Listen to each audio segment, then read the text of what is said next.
پہچان لے گا کہ میرا انجام اچھوں میں ہونے والا ہے یا بروں میں ہونے والا ہے۔ عصر حاضر میں اس وقت امت مسلمہ کو دو مسائل درپیش ہیں، جس کا دباچہ یہ ہے کہ جانور بھی اٹھتے، جانور بھی اپنے بچوں کی پرورش کرتے ہیں، جانور بھی کھانا پینا کھاتے، جانور بھی رزق کھاتے ہیں۔ کیا انسانوں کی اور جانوروں کی زندگی میں کوئی فرق ہونا چاہیے کہ نہیں ہونا چاہیے؟ اگر آپ کا کام بھی ہر روز اٹھ کے دکان کا شٹر کھول کے اور سارا دن محنت مزدوری کر کے اور اپنے آپ کو یہ سمجھنا میں نے نیکی کا کوئی بہت بڑا کارنامہ انجام دے دیا ہے، تو جانور بھی بیوی بچوں کو پالتے ہیں، جانور بھی اپنی اولاد کو پالتے ہیں، جانور بھی رزق کے پیچھے بھاگتے ہیں۔ اور اگر آپ یہ سمجھتے ہیں هل ننبئكم بالاخسرین اعمالا الذین ضل سعیهم فی الحیاۃ الدنیا وهم یحسبون انهم یحسنون صنعا، کیا آپ کو بتائیں کہ بدترین خسارے میں جانے والے لوگ کون سے؟ وہ لوگ ہیں جو پوری زندگی صرف دنیا کی زندگی کو کمانے کے لیے بھاگ رہے ہیں، اور وہ سمجھتے ہیں ہم تو بیوی بچوں کا پیٹ پالتے ہیں، یہ تو بڑا نیکی کا کام ہے۔ فلا نقیم لهم یوم القیامت وزنا، جو اپنی زندگی کے اندر نظریے کو، مشن کو مائنس کر کے چلتا ہے اور اس کی زندگی میں صرف کمائی ہی نقطہ نظر ہے، ان کا کل قیامت کے دن نامہ اعمال بھی نہیں تلنا، ان کے لیے میزان بھی قائم نہیں ہونا، کیونکہ انسانوں کی اور جانوروں کی زندگی میں ایک فرق ہے۔ وہ فرق اگر مجھے اور آپ کو سمجھ آ جائے کہ ہم نے مشن کے ساتھ، نظریے کے ساتھ، ایک نقطہ نظر کے ساتھ زندگی گزارنی ہے، تو سمجھ لیں آپ اور میں مقصد حیات کو سمجھ گئے۔ ہاں، روزی روٹی کمانا بیوی بچوں کے لیے یہ بھی صدقہ ہے، اگر مشن اور نقطہ اور نظریہ دماغ میں ہو کہ اصل ٹارگٹ کیا ہے۔ مسلمانوں کا اصل ٹارگٹ اس جنت عبدی کا حصول ہے، وہ زندگی ہے جو اس زندگی کے بعد شروع ہونی ہے۔ اگر یہی زندگی صرف اچھی گزارنا مقصد ہو، صرف اسی زندگی کو راستہ پہ راستہ کرنا مقصد ہو، صرف اسی زندگی کے لیے بینک بیلنس، گھر، کوٹھیاں، بنگلے بنانا مقصد ہو، تو آپ کی اور میری زندگی جانوروں جیسی زندگی ہے، اگر ہم نے اپنے ساتھ کوئی نظریہ نہیں رکھا۔ ہمارا نقطہ نظر اور نظریہ ایک تو خالق مالک کو خوش کرنا ہے، اور دوسرا نقطہ نظر اور نظریہ آج امت مسلمہ جس گمبھیر مسائل کا شکار ہے، ان میں سے وہ مسجد اقصیٰ تو بڑی دور کی بات ہے، اس مسجد اقصیٰ کی بات میں کیا کروں؟ میں تو ایک عام مسجد کی آپ کے سامنے بات رکھنا چاہتا ہوں۔ من بنا للہ مسجد، جو اللہ کے لیے ایک مسجد بناتا ہے، اللہ تعالیٰ جنت میں اس کا گھر بنا دیتے ہیں۔ یہ ایک عام مسجد کے بارے میں ہے، اور مسجدیں زمین کی پشت کے اوپر اللہ رب العزت کے سب سے پاکیزہ، مبارک، مطہر مقامات ہیں، اور بازار اللہ رب العزت کے سب سے ناپسندیدہ مقامات ہیں۔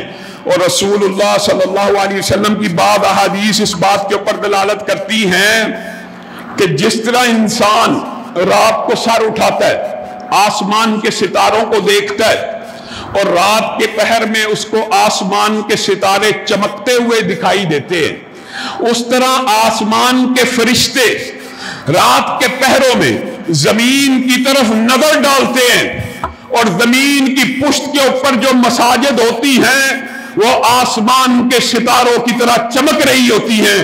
جس طرح تم ستاروں کو دیکھ کر حیران و ششدر رہ جاتے ہو، اسی طرح آسمان کے فرشتے زمین کو دیکھتے ہیں تو اس میں مساجد کی جگہ ستاروں کی مانند روشن ہوتی ہے۔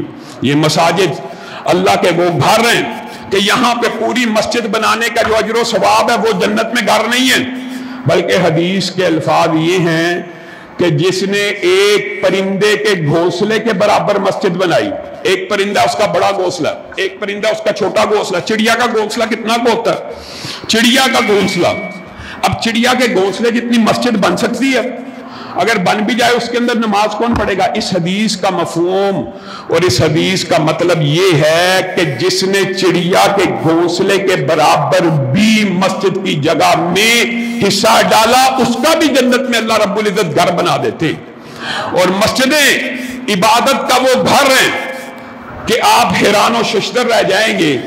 100 سے زائد احادیث مسجد، مسلمان، اسلام، بندہ مومن اور عورت کے ساتھ خاص ہے مسجد کے حوالے سے، اور مسجد ہی کے حوالے سے آگے چل کے آپ کے سامنے رکھیں گے کہ اگر ایک عام مسجد کی یہ قدر و منزلت ہے تو مسجد اقصیٰ کی قدر و منزلت کیسی ہے۔ آپ ایک بات بتلائیں، رسول اللہ صلی اللہ علیہ وسلم نے یہ مسجد اسلام کے ایک اہم رکن نماز کو ادا کرنے کے لیے بنائی جاتی ہے، اور نماز اسلام کے بنیادی اراکین میں سے ہے، ایک پورے کا پورا رکن ادا ہوتا ہے کہاں پہ؟ مسجدوں میں، اور اس رکن سے پہلے ایک دباچہ اور مقدمہ ہے، وہ کیا؟ وضو، ایک وضو ہے۔ رسول اللہ صلی اللہ علیہ وسلم نے ارشاد فرمایا من خرج من بیتہ متطہرا، من خرج من بیتہ متطہرا الی صلاۃ مکتوبۃ فاجرہ کاجر الحاج المحرم۔ اس حدیث کی ٹرانسلیشن کیا ہے؟ اگر آپ کو صرف ایک یہ حدیث سمجھ آ جائے تو آپ کو مسجدوں کی اہمیت، آپ کو نماز کی اہمیت بھی سمجھ آ جائے۔ حدیث کیا ہے؟ جو بندہ اپنے گھر سے نکلتا ہے وضو کر کے، کہاں سے نکلتا ہے؟ اپنے گھر سے نکلتا ہے وضو کر کے، یہ گھر سے وضو کر کے نکلنے کی فضیلت ہے۔ اور آج کے بعد آپ نے جب بھی مسجد کی طرف آنا ہے نماز باجماعت ادا کرنے کے لیے، نماز جمعہ کو ادا کرنے کے لیے، تو آپ نے وضو کہاں سے کر کے آنا ہے؟ گھر سے کر کے آنا ہے۔ من خرج من بیتہ متطہرا، جو گھر سے نکلا وضو کر کے، الی صلاۃ مکتوبۃ، فرض نماز کو ادا کرنے کے لیے، اس بندے کے نکلنے کا اجر یہ ہے فاجرہ کاجر الحاج المحرم، اس بندے کا اجر اس حاجی جیسا ہے جس نے احرام پہن کے حج کے سارے مناسک ادا کیے۔ آپ نے یہاں پہ رکنا اور غور کرنا، ایک حاجی جو احرام پہن کے حج کرتا ہے، دیگر حدیث بھی آپ نے سنی نہیں ہے، فلاں عمل کرو تو حج کا ثواب، فلاں عمل کرو تو حج کا ثواب، لیکن یہاں پہ اجر کا ذکر ہے فاجرہ کاجر الحاج المحرم، اس حاجی کی طرح جس نے احرام پہن کے پورا حج کیا۔ اس کا کیا مطلب ہے؟ اس کا مطلب یہ ہے جب حاجی احرام پہنتا ہے تو اس سے پہلے اس کی ایک سٹرگل ہوتی ہے، محنت ہوتی ہے۔ 10 لاکھ اکٹھا کیا، 8 لاکھ اکٹھا کیا، ایک عرصہ محنت مزدوری کی حج پہ جانے کے لیے، پیسے اکٹھے کیے۔ احرام پہننے سے پہلے کے جو مراحل ہیں وہ بھی نیکی کے مراحل ہیں، اور پھر جب احرام پہن کے پورے مناسک ادا کیے، وہ جو ساری صعوبتیں اور تکلیفیں حاجی نے سہی ہیں، یہ اکیلے ایک وضو کر کے نکلنے والے کا اجر ہے۔ اب یہاں پہ رکیے، یہ گھر سے نکلنے کا اجر بیان ہو رہا ہے کہ نماز ادا کرنے کا؟ سبحان اللہ، گھر سے نکلنے کا، وضو کر کے نکلنے کا اجر اگر ایک حج کے برابر ہے تو نماز باجماعت کا اجر کیا ہوگا؟ آپ خود اندازہ کر لیجیے۔ ایک دن میں 5 حج بندہ مسلم، بندہ مومن کر سکتا ہے، اور یہ ساری کی ساری فضیلت عورت کو گھر بیٹھے بھی مل جاتی ہے، مسجد آئے تو بھی ملے گی، اور اگر مسجد نہ آئے گھر کے اندر وقت کے اوپر نماز پڑھتی ہے تو وہ بھی اس فضیلت سے محروم نہیں ہے۔ پھر آئیے، یہ مسجدیں، ان کے اندر صرف ایک اجر و ثواب نہیں ہے۔ ڈاکٹر فضل الہی کی ایک کتاب ہے نماز باجماعت کی اہمیت اور فضیلت، اس کو اگر آپ مطالعے میں لے کے آئیں آپ حیران رہ جائیں گے کہ نماز کے ساتھ اجر و ثواب کی کتنی حدیثیں ہیں۔ میں نے آپ کو کہا محدثین نے لکھا ہے اس مسجد کے ساتھ بندہ مومن کا جو تعلق ہے اس حوالے سے 100 سے زائد حدیث ہے، 100 سے زائد۔ ان میں سے بعض آپ کے سامنے رکھنا چاہتا ہوں۔ ان اللہ و ملائکتہ یصلون علی الصف الاول، اللہ اور اس کے فرشتے پہلی صف والوں پہ درود بھیجتے ہیں۔ اللہ اور اس کے فرشتے پہلی صف والوں پہ درود بھیجتے ہیں۔ صحابہ کے دل میں خواہش پیدا ہوئی کہ رسول اللہ بار بار کہہ رہے ہیں اللہ اور اس کے فرشتے پہلی صف والے کے اوپر درود بھیجتے ہیں۔ کہا وعلی الصف الثانی، اے اللہ کے رسول دوسری صف والوں پہ بھی؟ تو رسول اللہ صلی اللہ علیہ وسلم نے کہا ہاں، اللہ اور اس کے فرشتے دوسری صف والوں کے اوپر بھی درود بھیجتے۔ اور یہاں پر کسی کے ذہن میں یہ خیال آ سکتا ہے کہ پہلی اور دوسری صف کے علاوہ یہ آج جو 20 صفیں ہیں یہ اس اجر اور ثواب سے محروم رہ گئی؟ نہیں، اللہ کی قسم حدیث کے الفاظ ہیں ان اللہ و ملائکتہ یصلون علی الصفوف الاول۔ کیا مطلب؟ وہ تمام کی تمام صفیں جو تکبیر اولا سے پہلے بن جائیں، چاہے 100 ہوں، چاہے 200 ہوں، چاہے 1000 ہوں، ان ساری صفوں کے اوپر اللہ اور اس کے فرشتے درود بھیجتے۔ بتائیے مجھے اور آپ کو کیا اللہ کا درود اور اس کے فرشتوں کا درود نہیں چاہیے؟ مسجدوں میں آئیں گے تو درود ملے گا نا۔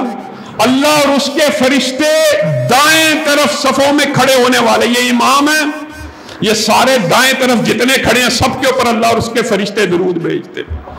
اللہ اور اس کے فرشتے درود بھیجتے ہیں صفوں کو ملانے والوں کے اوپر، یہاں تک کہ بعض روایات کے الفاظ تو یہ ہیں کہ جو بندہ اپنے ساتھ والے نمازی کے ساتھ پاؤں ملا لیتا ہے، صرف یہ کام کرنے سے خلا پر کر دینے والے کا اللہ جنت میں گھر بنا دیتے ہیں۔ بتائیے یہ جو سارے کے سارے اعمال ہیں یہ مسجد کے ساتھ خاص ہیں کہ نہیں؟ جو بندہ مسجد میں آتا ہے وہ ظاہر اللہ ہے، حدیث کے الفاظ ہے، وہ اللہ کا ظاہر ہے اور اللہ اس کا میزبان ہے اور وہ اللہ کا مہمان ہے، اور میزبان اکرام کرنے والا ہو تو اس کے اوپر واجب ہے کہ مہمان کی تکریم کرے، تو اللہ رب العزت اپنے مہمانوں کی کیسے تکریم کرے گا؟ اس بارے میں حدیث کے 2 معنی موجود ہیں حدیث کے اندر۔ ایک معنی یہ ہے کہ ایک دفعہ مسجد میں آنے کے اوپر اللہ رب العزت ایک مرتبہ آنے اور وہ واپس بھی تو جائے گا، ایک مرتبہ جانے کے اوپر 2 میزبانیاں تیار کرتے ہیں، ایک نہیں 2۔ اور حدیث کے جو دوسرے جملے ہیں اس سے یہ پتہ چلتا ہے ایک نماز کے لیے آنے والا، باجماعت نماز کے لیے آنے والا، اس کے لیے جنت میں 2 محل تیار ہوتے ہیں۔ آتا ایک مرتبہ، محل 2 کیوں؟ اللہ آتا ایک مرتبہ، میزبانی 2 مرتبہ کیوں؟ تو محدثین نے اس کی بھی بڑی عمدہ تشریح لکھی ہے۔ جب وہ آ رہا ہے تو اس کے قدم قدم کے اوپر نیکی لکھی جا رہی ہے، اس کا گناہ معاف ہو رہا ہے۔ جب وہ نماز پڑھ کے واپس جا رہا ہے تو قدم قدم پہ گناہ معاف ہو رہا ہے، نیکیاں لکھتے جا رہی ہیں، یہاں تک کہ گھر میں داخل نہیں ہو جاتا۔ اور وہ میزبانی اس کی بھی ایک جھلک رسول اللہ صلی اللہ علیہ وسلم نے مجھے اور آپ کو بتلا دی ہے۔ وہ میزبانی کیسی ہے؟ رسول اللہ احادیث کے اندر بعض روایات میں دوست موجود ہوتا ہے لیکن دوسری اسناد اس کو تقویت پہنچاتی ہے۔ پورے کا پورا کمرہ یاقوت کا، پورے کا پورا ڈرائنگ روم زمرد کا، اس ایک ڈرائنگ روم کے اندر 70 دسترخوان موجود ہیں، اس ایک ایک دسترخوان کے اوپر 70 کھانے موجود ہیں، اس ایک ایک کھانے کے 70 ذائقے موجود ہیں۔ یہ جنتی کی ایک وقت کی میزبانی ہے، اور ایک نماز کے بعد 2 میزبانیاں ایسی بندے کی تیار ہوتی ہیں۔ تو میں اور آپ کہاں بٹک رہے ہیں؟ ہم مسجدوں سے کہاں؟ دیکھیے دباچہ نماز پڑھنے کا جو اجر و ثواب ہے وہ تو انسان کیا بیان کرے۔ آپ دباچے کی بات کریں، دباچہ وضو ہے، وضو کر کے سو گیا، پوری رات ایک فرشتہ اس کے سرانے کھڑا ہوا ہے جو اس کے لیے دعا کر رہا ہے، جب بھی کروٹ لیتا اللہم اغفر لہ اللہم ارحمہ، اے اللہ اس کے گناہ معاف کر دے، اس کے اوپر رحمتوں کا نزول فرما۔ کیوں؟ اللہ یہ بندہ وضو کر کے سویا ہے، بس یہ بندہ وضو کر کے سویا۔ اور اگر اس سونے کے دوران اچانک آنکھ کھل گئی تو جو بھی دعا کرے گا اللہ رب العزت قبول کرے گا، فرشتہ آمین کہے گا۔ اب بتائیے یہ دباچہ ہے۔ حدیث کے الفاظ یہ ہیں کہ اس دباچے کو سر انجام دینے کے بعد جس نے کہا اشہد ان لا الہ الا اللہ واشہد ان محمدًا عبدہ ورسولہ، جنت کے 8 دروازے کھل جاتے ہیں اور اس وضو کرنے والے سے کہا جاتا ہے جس سے جی چاہے جنت میں داخل ہو جا۔ ابھی نماز پڑھی، ابھی وضو کر کے آیا اور صرف یہ جملے کہہ رہا ہے تو اللہ نے جنت کے دروازے کھول دیے ہیں، میزبانیاں تیار کر دی ہیں، حج کا ثواب لکھ دیا ہے۔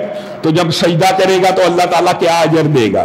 وہ بھی اللہ نے رسول اللہ کے ذریعے بعض باتوں کو بیان کر دیا کہ میں اور آپ کتنے حقیر مخلوق ہیں، کتنی دور آسمان سے اللہ تعالیٰ نے زمین کو پیدا کیا، وہاں پہ مجھے اور آپ کو پیدا کیا، یہاں پہ میں اور آپ وضو کر کے گھر سے آ کر وضو بنا کر اللہ کی بارگاہ میں ایک سجدہ کرتے ہیں نا اس زمین کی پشت کے اوپر، تو اللہ تعالیٰ اس سجدے کو اٹھاتا ہے، اٹھاتا ہے، اٹھاتا ہے، اٹھاتا ہے، بلند کرتا ہے، بلند کرتا ہے، بلند کرتا ہے۔ صحیح حدیث کے الفاظ ہیں یہ سجدہ انسان کرتا تو زمین پہ ہے لیکن اللہ کے قدموں تک چلا جاتا ہے، اللہ کے قدموں تک۔ کیا چاہیے مجھے اور آپ کو؟ چاہیے کیا؟ اگر آپ اور میں مسجدوں سے متعلق ہو جائیں تو مسجد کے اندر کیے جانے والے جو اعمال ہیں، جو افعال ہیں، کیا میں اور آپ اس کے اجر و ثواب سے محروم رہ جائیں گے؟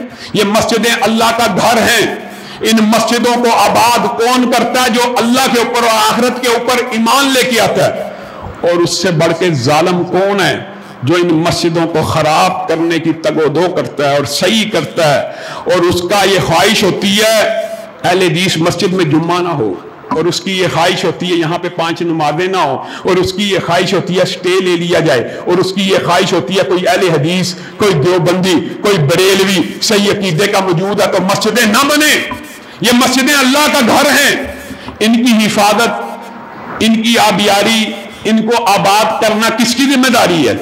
میری اور آپ کی ذمہ داری ہے۔ اگر ان عام مسجدوں کو آباد کرنا میری اور آپ کی ذمہ داری ہے، اور ان مسجدوں کی حفاظت کرنا میری اور آپ کی ذمہ داری ہے، تو کیا بیت المقدس کی حفاظت کرنا میری اور آپ کی ذمہ داری نہیں ہے؟ کیا مسجد اقصی کی حفاظت کرنا میری اور آپ کی ذمہ داری نہیں ہے؟ اللہ رب العزت جو کہا گیا، جو سنا گیا، اس کو سمجھنے کی توفیق عنایت فرمائے۔ دوسرے خطبے میں اس حوالے سے اپنی گزارشات کو آپ کے سامنے رکھیں۔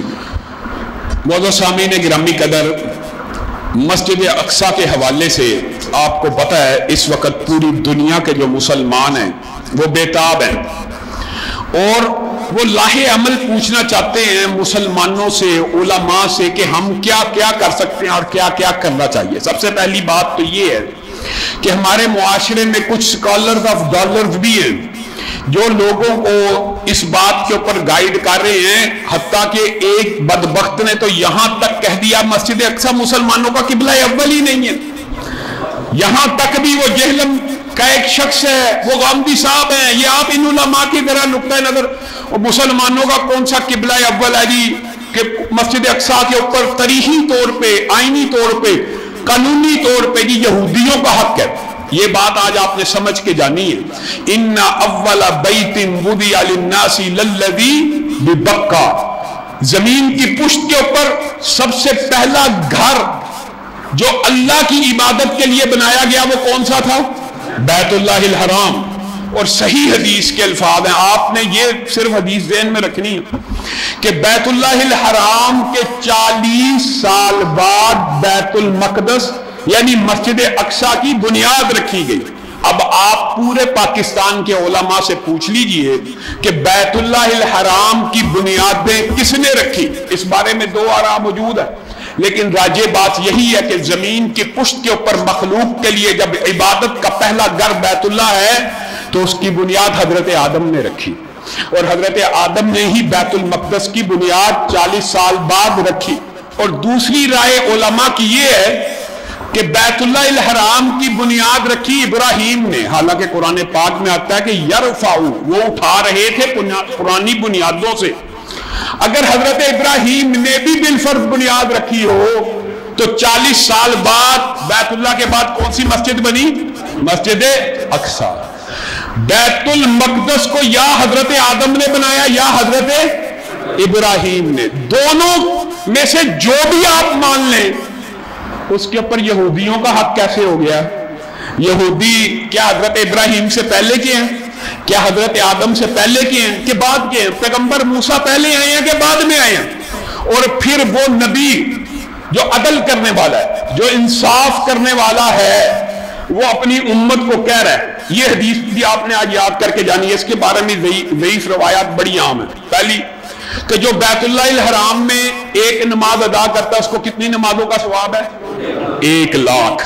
جو مسجد النبوی میں ادا کرتا ہے اس کو کتنی نمازوں کا ثواب ہے؟ 1000۔ اور جو بیت المقدس میں ادا کرتا ہے اس کے بارے میں صحیح حدیث یہی ہے کہ اس کو 250 نمازوں کا ثواب ملتا ہے۔ یہ 3 مسجدیں جہاں ارادہ کر کے زیارت کی نیت سے انسان سفر قصد کر سکتا ہے۔ اب آپ نے ایک بات بیان کرنی ہے اس مسجد میں نماز ایک ہے، باجماعت پڑھی 27 گنا، اور مسجد اقصی میں نماز کتنی ہے؟ 250 نماز ہے۔ اور رسول اللہ یہ کس کو بتا کے جا رہے ہیں؟ امت کو، صحابہ کو بیان کر کے جا رہے ہیں۔ اگر مسجد اقصی میں یا مسجد اقصی کی تولیت مسلمانوں کا حق نہ ہوتی تو اللہ کی قسم رسول اللہ اس میں 250 نمازوں کا ثواب کا اعلان نہ کرتے۔ یہ 250 نمازوں کا اعلان اس بات کے اوپر دلالت کرتا ہے کہ اس مسجد کو تم نے فتح کرنا ہے۔ اور سبحان الذی اسری بعبدہ لیلا من المسجد الحرام الی المسجد اللہ تعالیٰ قرآن پاک میں اس مسجد کا ذکر کر رہے ہیں، اور رسول اللہ کو بیت اللہ سے اٹھا کے کہاں لے کے گئے ہیں؟ مسجد اقصی۔ اب یہ جو انٹلیکچوئلز ہیں یہ ہمارے سے ڈیبیٹ کرے علمی طور کے اوپر، تاریخی طور کے اوپر، قانون کے طور کے اوپر، آئین کے طور کے اوپر بھی بیت المقدس کے اوپر، مسجد اقصی کے اوپر یہودیوں کا حق نہیں بنتا، اور اس کی اور بھی بہت سی دلیلیں۔ ایک دلیل اور سن لیجیے، حضرت عمر نے جب پادری سے بیت المقدس کی چابی مانگی تو اس نے ایک جملہ کہا تھا، اس نے کہا کہ ہماری کتابوں میں لکھا ہے جو بیت المقدس کو فتح کرے گا اس کے نام کے 3 حرف ہوں گے، آپ کے نام کے 4 حرف ہیں، عین، میم، رے اور واو۔ تو حضرت عمر آئے اور آپ کے نام کے حروف کتنے ہیں؟ 3، عین، میم، را۔ آپ آئے، لاٹ پادری نے آپ کی آمد کا منظر دیکھا، اور آپ سب کو وہ سارے کے سارے واقعے کا پتہ ہے، وہ آ کے تیزی سے حضرت عمر کے کپڑوں پہ پیوند گننے لگا اور کہنے لگا کہ ہماری کتابوں میں لکھا ہے کہ جو بیت المقدس کی آ کے چابی لے گا وہ ہوگا تو مالک، لیکن اس وقت اس کے اونٹ کے اوپر غلام بیٹھا ہوگا، اور جو بیت المقدس کی آ کے ہم سے چابی لے گا اس کے کپڑوں کے اوپر 17 اور بعض روایات میں 21 اور بعض روایات میں 40 پیوند ہوں گے۔ وہ گننے لگا، جب 17ویں پیوند پہ پہنچا تو کہنے لگا اس کو چابی دے دو، اس کے کپڑوں کے اوپر بھی وہ نشانی موجود ہے جو ہماری کتابوں میں لکھی ہوئی۔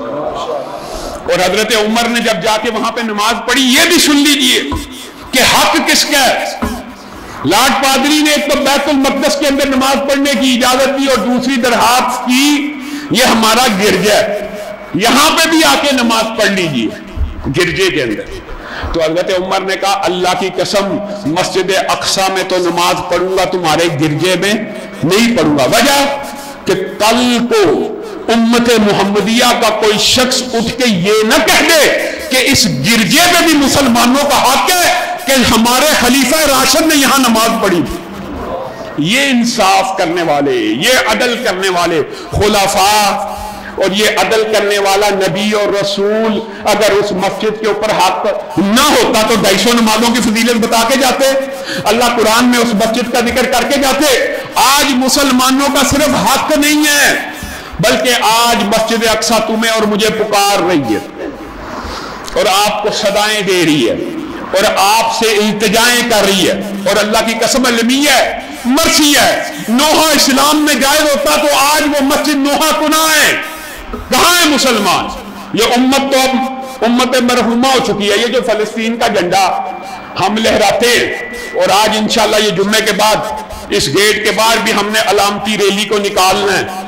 ہم فلسطین تو نہیں جا سکتے، باہر تک تو جا سکتے، جانے کے لیے تیار ہے نا انشاءاللہ، ایک شخص بھی پیچھے نہ رہے۔ یہ علامتی احتجاج مسلمانوں کا استحقاق بھی ہے اور مسلمانوں کے پر واجب اور فرض بھی ہے۔ کیوں؟ سن لیجیے، جب بھی اذان ہوتی تھی جیل میں، امام احمد ابن حنبل وضو کرتے اور جیل کے دروازے پہ پہنچ جاتے، وہ دربان آپ کو روکتا اور واپس بھیج دیتا، پھر اذان ہوتی، پھر وہ وضو کرتے دروازے پہ پہنچ جاتے۔ ایک عرصہ بیت گیا، دربان کہنے لگا امام صاحب آپ ہر اذان کے بعد اٹھ کے باہر نکلنے کی کوشش کرتے ہیں، میں ہر اذان کے بعد آپ کو روک دیتا ہوں، آپ کو پتا ہے کہ میں نے آپ کو باہر نہیں جانے دینا، آپ اٹھتے کیوں ہیں؟ تو جواب جو اس وقت امام احمد ابن حنبل نے دیا وہ کردار آج کے مسلمانوں کو اور علماء کو ادا کرنے کی ضرورت ہے۔ امام احمد ابن حنبل نے کہا جس وقت مؤذن حیا علی الصلاۃ کہتا ہے، حیا علی الفلاح کہتا ہے تو میرے لیے نکلنا واجب ہو جاتا ہے، میرے پہ یہ فرض ہو جاتا ہے کہ میں نکلوں۔ اور تو اپنا فرض ادا کر کے ظلم کر کے مجھے روک دیتا ہے. جب تک یہ اذان بلند ہوتی رہے گی امام احمد ابن حنبل نکلتا رہے گا. آج مجھے اور آپ کو فلسطین جانے کی اجازت نہیں ہے, چوک تک جانے کی اجازت ہے کہ نہیں ہے, لیکن ہم نہیں نکلتے. ہم کہتے ہیں اس کا فائدہ کیا ہے؟ اس کا فائدہ یہ ہے کہ حکمرانوں سے ہم مطالبہ کریں کہ اللہ کے بندوں کوئی پاکستان کے اندر بھی اسلامی سربراہان کی کانفرنس اس ایشو پہ بلا لو, کہ یہ بھی نہیں بلا سکتے. ہم حکمرانوں سے یہ مطالبہ کریں کہ جہاد کا مینڈیٹ اگر فوج کے سپہ سالار اور حکمرانوں کے پاس ہے تو اس کا اعلان آپ کریں. جمعیت اہل حدیث پاکستان 10,000 سے زائد نوجوان جہاد کے لیے دینے کے لیے بھی تیار ہے. آپ مجھے ایک بات بتلائیے, کیا حکمرانوں سے یہ مطالبہ کرنا کہ آپ جہاد کے رستے کھولیے, اس کے اوپر بھی گاندھی صاحب کو تکلیف ہے, اس کے اوپر بھی جیلوی صاحب کو تکلیف ہے, اس کے اوپر بھی علماء نے جی حکمرانوں کے اوپر جہاد پہلے ہم سے یہ مطالبہ کرتے تھے کب جہاد کا فتویٰ دیں گے, اور جہاد کا فتویٰ جیسے سن کے محبتی مافیا نے سب سے پہلے نکل پڑنا تھا. کب دیں گے؟ جب علماء نے اسلام آباد کے اندر, میں بھی اس کانفرنس میں موجود تھا, جب متفقہ فتویٰ دیا کہ جہاد آج مسلمان حکمرانوں پہ فرض ہو گیا, تو فواد چودھری صاحب کہنے لگے اپنے پاسپورٹ دے دیجیے ہم آپ کو بھیج دیتے. وہ عمار یاسر صاحب ہیں, ہمارے دوست ہیں, انہوں نے پاسپورٹوں کا انبار لگا دیا, وہ فواد چودھری اس کو بلاک کر کے بھاگ گیا. یہ مسلمانوں کا مذاق اڑاتے ہیں, تمسخر اڑاتے ہیں. مسلمان کیا کر سکتے ہیں فلسطین کے لیے؟ نمبر ایک بات, سوشل میڈیا کے اوپر, ہر پرنٹ میڈیا کے اوپر, ہر جگہ, ہر مقام کے اوپر آواز اٹھائیے اس ظلم اور بربریت کے خلاف. امریکہ کے اندر, یورپ کے اندر, برطانیہ کے اندر یونیورسٹیوں کے, کالجز کے اسٹوڈنٹ آواز بلند کر رہے ہیں, تو مجھے اور آپ کو کیا تکلیف ہے کہ ہم آواز بلند نہیں کر سکتے؟ آواز بلند کریں گے انشاءاللہ. نمبر دوسری بات کہ ان فلسطین کے مظلوم و مقہور مسلمانوں کی مالی مدد کیجیے, ان کے انفراسٹرکچر کی مدد کیجیے, ان کے لیے دوائیوں کی امداد بھیجیے, ان کے لیے کمبلوں کی امداد بھیجیے, ان کے لیے کھانے پینے کی امداد بھیجیے. اگر جا کے لڑ نہیں سکتے, کھانا تو بھیج سکتے ہیں کہ نہیں بھیج سکتے؟ امداد تو کر سکتے ہیں کہ نہیں کر سکتے؟ اور علماء کی ذمہ داری یہ ہے کہ حکمرانوں کے دروازوں پہ جا کے دستک دیں کہ افغانستان کے ذریعے, شام کے ذریعے, پاکستان کے ذریعے جہاد کے راستوں کو کھولا جائے. آپ راستے کھول دیں, مسلمان اللہ کے فضل و رحمت سے اسرائیل کو خود شکست دیں. آپ راستے کھولتے نہیں ہیں, اور آپ کو یہ مغالطہ ہے. کیا مغالطہ ہے؟ یہ اسرائیل کو شکست نہیں دی جا سکتی. امام ابن تیمیہ اپنے دور کے اندر حکمرانوں کے دروازوں پہ یہی صدا اور یہی آواز لے کے گئے تھے کہ تمہیں کس نے مغالطہ ڈال دیا کہ تاتاریوں کو کوئی شکست نہیں دے سکتا. تاتاریوں کو شکست آپ نے اپنی ایمانی قوت سے دینی ہے. اللہ کی قسم آج بھی 57 اسلامی ملک مل جائیں, میں کہتا ہوں کوئی بھی نہ ملے, صرف پاکستان کے مسلمان ان کو اجازت دے دی جائے. اور یہ صرف پاکستان کے مسلمانوں کے جذبات نہیں ہیں, بنگلہ دیش کا مسلمان ہو, ترکی کا مسلمان ہو, عرب کے مسلمان ہو, ملیشیا, انڈونیشیا کے مسلمان ہو, ساری دنیا کے مسلمان اس وقت چاہتے ہیں جہاد کا رستہ کھلے. ہم بیت المقدس کو یہودیوں کے پنجے سے چھڑوا لیں, چھڑوانے کے لیے تیار ہیں. اور یہ جو فلسطین کا جھنڈا ہے جس کو ہم لہراتے ہیں, اللہ کی قسم یہ امت کا کفن ہے, کفن ہے, کفن. امت اس جھنڈے کے اندر دفن ہو چکی ہے. یہ امت کا ضمیر بھی اس جھنڈے کے اندر دفن ہو چکا ہے.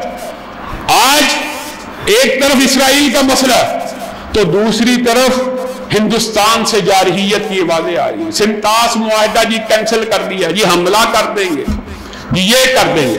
ہمیشہ کی طرح جھوٹ, پراپوگنڈا اور جعلی قسم کے, میلا فائڈی قسم کے جو ایکشن ہیں ان کے ذریعے پاکستان کے اوپر پریشر ڈالنے کی کوشش کی جا رہی ہے. جس وقت ملک کے اندر جذبہ جہاد پورے عروج کے اوپر ہے, اس وقت اگر ہندوستان یہ ایڈونچر مس ایڈونچر کرنے کی کوشش کر لے اور دیکھ لے اور آزما لے, ہندوستان کے مقابلے میں, ہندوستان کا مقابلہ صرف پاکستانی فوج سے نہیں ہے بلکہ پاکستانی قوم کا ہر جوان ہندوستان کے مقابلے میں پاکستانی فوج ہے. انشاءاللہ فوج کے شانہ بشانہ ہندوستان کی جارحیت کے خلاف بھی جنگ لڑنے کے لیے تیار ہے، اور انشاءاللہ ہم لڑیں گے، انشاءاللہ ہم لڑیں گے اور فوج کے شانہ بشانہ لڑیں گے۔ اگر ہندوستان نے کوئی بھی غلطی کی تو پاکستان کی عوام ان کے شانہ بشانہ جنگ لڑے گی۔ آخر میں ایک دو اعلانات ہیں۔ پہلا اعلان یہی ہے کہ یہ چند میٹر کا فاصلہ ہے، سب ساتھیوں نے کوئی ایک پیچھے نہ رہے، علامتی طور کے اوپر فلسطینیوں کے ساتھ اظہار یکجہتی کے لیے اور بھارت کی جارحیت کے خلاف نعروں کو بلند کرنے کے لیے ایک علامتی احتجاج ہوگا۔ صرف اس چوک تک جانا ہے، چند سو میٹر کا فاصلہ ہے، وہاں سب جانے کے لیے تیار ہیں، ہاتھ اٹھا کر کوئی ساتھی پیچھے نہ رہے، اور وہاں پہ جائیے اور اس احتجاج میں شامل ہو کے میڈیا کو، پریس کو اور حکمرانوں کو اپنا احتجاج ریکارڈ کروائیے۔ اور دوسری اہم بات ہے وہ یہ ہے کہ یہ مرکز آپ کے سامنے تعمیر کے مراحل میں ہے، اس کا دوسرا لینٹر ڈالنا ہے۔ اس کا جو تخمینہ شیخ سلیم الرحمان صاحب نے بتایا فقط 25 لاکھ ہے۔ آج جتنے آپ موجود ہیں صرف 1000 2000 روپیہ بھی دیں تو یہ لینٹر ڈال سکتا ہے۔ اس مسجد کی تعمیر کے لیے، ترقی کے لیے اور اس کی آبادی کے لیے آپ سب ساتھیوں نے تو دو بھی کرنی ہے، محنت بھی کرنی ہے۔ اور تیسری اہم بات اور آخری بات جس کو کر کے اپنی بات کو ختم کروں گا وہ یہ ہے کہ اللہ کے فضل و رحمت سے جمعیت اہل حدیث پاکستان پورے ملک میں اپنی قوت اور طاقت کو منوا چکی ہے۔ انشاءاللہ پاکستان کے اندر اہل حدیث کی ہر مسجد کا تحفظ کیا جائے گا، کرنے کے لیے تیار ہیں۔ اہل حدیث مساجد اور مدارس کی جنگ لڑنے کے لیے تیار ہیں، اہل حدیث علماء کو جیلوں سے نکلوانے کے لیے تیار ہیں۔ تو پھر جمعیت اہل حدیث کے کارواں کے اندر اور قافلے کے اندر شامل ہو جائیے۔ سبحان ربک رب العزت عما یصفون وسلام علی المرسلین والحمد للہ رب العالمین۔